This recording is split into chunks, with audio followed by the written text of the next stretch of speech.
Good evening students. ଆଜିର topic ରହିଛି ନାରୀ ସଶକ୍ତିକରଣ ସମ୍ପର୍କରେ ଆଲୋଚନା କରିବା। ନାରୀ ସଶକ୍ତିକରଣ କ'ଣ, ଏହା କାହିଁକି ଆବଶ୍ୟକ?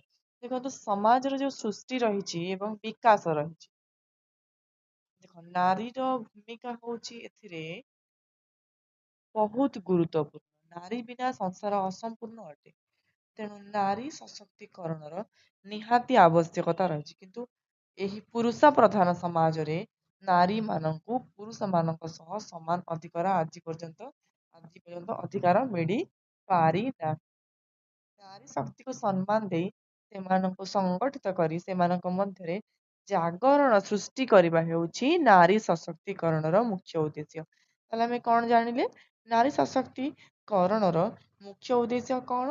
ନା ନାରୀମାନଙ୍କୁ କ'ଣ କରିବା? ସଂଗଠିତ କରି ଜାଗରଣ ସୃଷ୍ଟି କରିବା କି ପୁରୁଷ ନାରୀ ଉଭୟ ସମାନ, ସେମାନେ ସବୁ କାମ କରିପାରିବେ। ଶାସ୍ତ୍ରରେ ଅଛି ଯତ୍ର ନାର୍ଯ୍ୟସ୍ତୁ ପୂଜ୍ୟନ୍ତେ ରମନ୍ତେ ତତ୍ର ଦେବତା।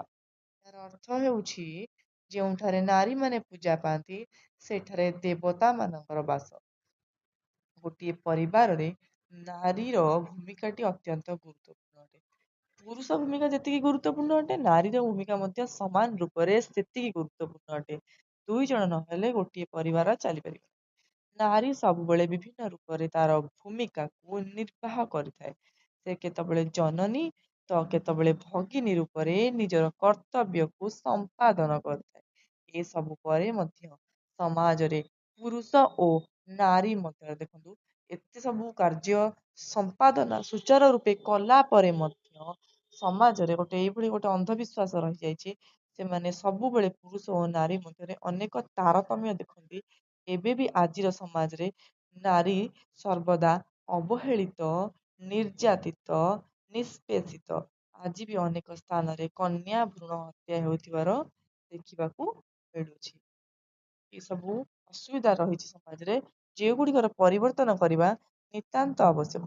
ଏଣୁ ନାରୀ ସଶକ୍ତିକରଣ ଏସବୁ ଜିନିଷର ଭୂମିକାକୁ ନିର୍ବାହ କରେ।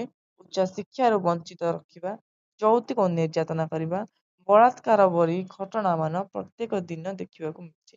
ଉପଯୁକ୍ତ ସୁବିଧା ସୁଯୋଗ ପାଇପାରିଲେ ନାରୀଟିଏ ସବୁ କିଛି କରିପାରିବ। ନାରୀଟିଏ କେତେବେଳେ କିଛି ସବୁ କିଛି କରିପାରିବ। ଉପଯୁକ୍ତ ପରିବେଶ ପାଇଲେ, ଉପଯୁକ୍ତ ସୁବିଧା ସୁଯୋଗ ପାଇଲେ ତ କେହି ବି କିଛି କରିପାରିବେ। ପିଲାଟିଏ ଯେତେବେଳେ ଜନ୍ମ ହୋଇଥାଏ ତାକୁ ଯଦି ଉପଯୁକ୍ତ ପରିବେଶ ନ ଦିଆଯାଏ, ସେ ତ ଶିକ୍ଷା ଗ୍ରହଣ କରିପାରିବ ନାହିଁ ନା। ତେଣୁ ସବୁ ପିଲା ସମାନ, ସେ ପୁରୁଷ ହେଇଥାଉ କି ନାରୀ ହେଇଥାଉ। ଶିଶୁଟିଏ ଶିଶୁ ହେଇଥାଏ, ତାକୁ ସବୁ ଜିନିଷର ଉପଯୁକ୍ତ ସମୟରେ ଉପଯୁକ୍ତ